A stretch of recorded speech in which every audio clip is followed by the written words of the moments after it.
Hello, fight fans, and welcome to Rugged Rob's Combat Corner, where combat is always king. I'm your host, the one and only Rugged Rob, and I'd like to welcome you to another fine edition of The Corner. And this week we have a very special guest, and on my right, I have a fellow Rochesterian, a real good guy in the boxing game, fairly new. Can I say that? Yeah. Fairly new in the boxing world, in. 6 and 7 years in. And I have TJ Nolan in today. How you doing, TJ? Good. How are you, Rob? Good. I'm glad to have you on the program. And I'm just going to let you tell the Combat Corner fans and listeners who TJ Nolan is and what do you do? Well, TJ Nolan is the co-owner of Rochester Fight Factory Boxing. I started the boxing gym in my garage about 8 years ago. Working with professional fighters. My first professional fighter was Willie Monroe Jr. And you still work with him? Still currently work with Willie. I've been the longest member of Team Monroe in his career. Okay. Through that, we've worked with various other fighters as well out of Rochester. So that's kind of where we got our starting basis. I kind of did it backwards, right? I started in the professional world versus being an amateur coach versus a pro coach first. I think it gives you a different look. Yeah, it does give a different look, but the thing about it was the gentleman that I was working with, the pro fighters, Jamel Tyson, Marcus Hall, Willie Monroe Jr., they knew that I knew my stuff. I boxed from the time I was 8 to 24 years old. Now, not to cut you off, but you're from Rochester, born and raised. Born and raised, yeah. What part? Brooks Avenue, Thurston Road area, right by the airport. Oh, West Side. 19th Ward, West Side, yeah. West Side, okay. I used to live they used to call it Bronson Avenue. You may be too young for that. No, I know Bronson. Okay, Bronson Avenue, it's a new Madison now, but I was there since the old Madison. Yeah. I go way back and I grew up. We moved to Avenue D in Hudson on the east side, so. My best friend's grandmother lived on Bronson. Oh, really? Yeah. Okay. Yeah. What was her name? I don't know her name because that was his dad's side, and he would go over there all the time. And oh, really? His other grandmother was my next door neighbor, and he actually lived at that house. So okay. When he went to Bronson, he was gone for the weekend.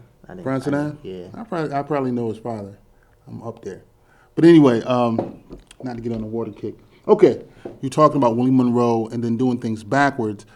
So you got into the program first. Yeah. And then you backed it up and started doing the amateur thing. Now, what was your first step into the amateur game? Like, what gym did you start off with when you started? My own. Okay. Oh, you mean when I fought? Yeah. I boxed with Gloria Peak out of Montgomery Boxing Club, who was the 2012 U.S. Olympic coach. And that was on Bronson, right? No, that was on Katy Street. Oh, that was on Katy? Now, they had a gym on, near Bronson Ave. She actually started in her garage over near Madison. Okay. And then, actually, she started at St. Martin's. She was a coach at St. Martin's, and they kind of had a fallout, Don Simpkin and Gloria Peak. Man, Don Simpkin goes way back. And then she moved from St. Martin's to her garage, and then ran the program through her garage, and then she got a nice opportunity to jump into Montgomery Center over on Katy Street. Okay. And that's where her program started taking off, and then that's when I went into the program. So I was one of her. She had a solid group. So I was kind of like the tail end of her original group. And then they had guys like Hector Cruz. Hector Cruz fought Floyd Mayweather. He beat him once and lost to him once in the amateurs. Randall Stevens, who technically made the 1996 Olympic team, but got disqualified because he couldn't pass the urinalysis test. But it is what it is. She still produces quality fighters, and now you went to her when you were 8 years old. 7 years old. 7 years old. Now you were all the way over on what side of town you were from? West Side. The West Side. Mm-hmm. You were all the way on the. Well, I guess that makes sense. That makes sense because I used to live around the corner from Katy Street. I had some friends that lived on Katy Street, but when I was growing up, I did not know how deep Rochester boxing was. I knew 2 fighters from Rochester growing up. It was one of the Loving brothers. You remember them? Yeah. And Willie Monroe's, I think it's either his uncle or his father.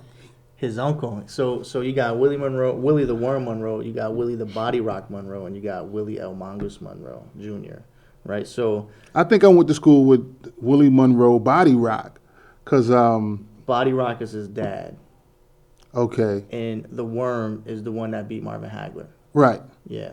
So the grandfather had a little brother, Willie the Worm, taught him how to box. okay, Then he had his son, Willie the Body Rock, okay, taught him how to box. And okay. then he taught his grandson, Willie El Mongoose Monroe Jr., how to box as Man, a that's kid. deep. I went to junior high with him, and they used to call it Wilson, no, West back in the day. Wes, yeah, I graduated from Wilson. Did you? Which was Wes. He's the one that kept me out of boxing, and I'll tell you how. You get a sip of water. When I was when we went to school together, in 7th and 8th grade, I was like, I'd say 178 pounds. And he looked at me, he was like, yo, if you box, you probably be boxing grown men. I was like, well, nah, I'm just 12. I don't think I want to box grown men, so I didn't box. I played football.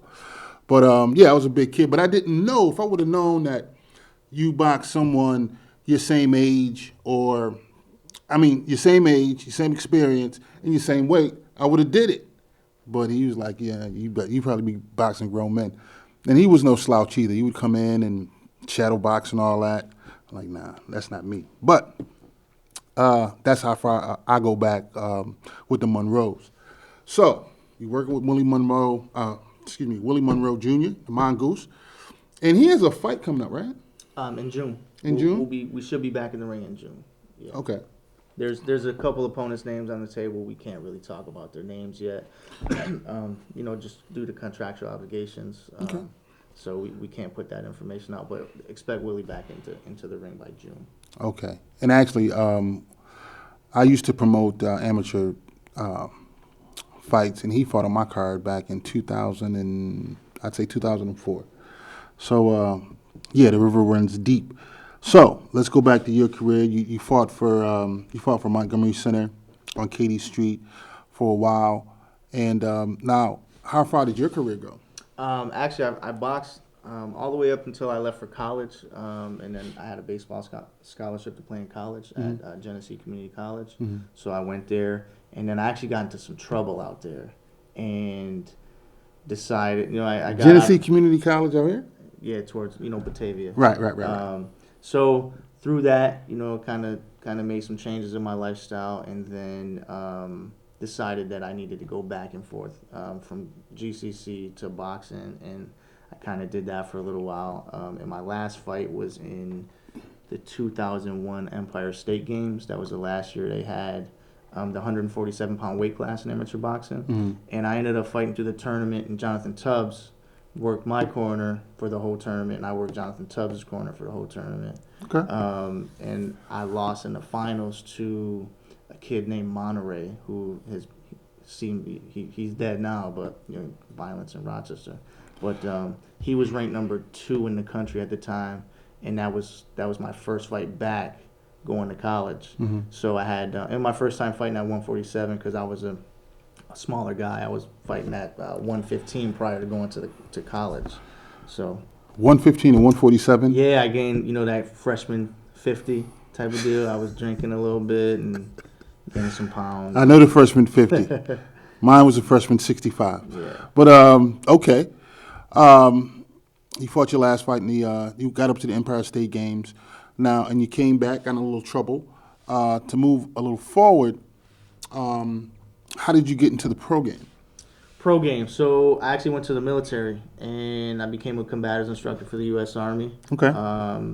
And wherever I ended up in the world, I was going to open a gym, regardless, because boxing is an addiction. It's not something like it's not a sport for most people. It's something about boxing keeps drawing you to it. It's like a culture. It's like every sport has it. There's a boxing culture, there's a amateur wrestling culture, there's a football culture, basketball culture. It's a culture, and you got to get ingrained in that. Right. But I understand exactly what you're saying.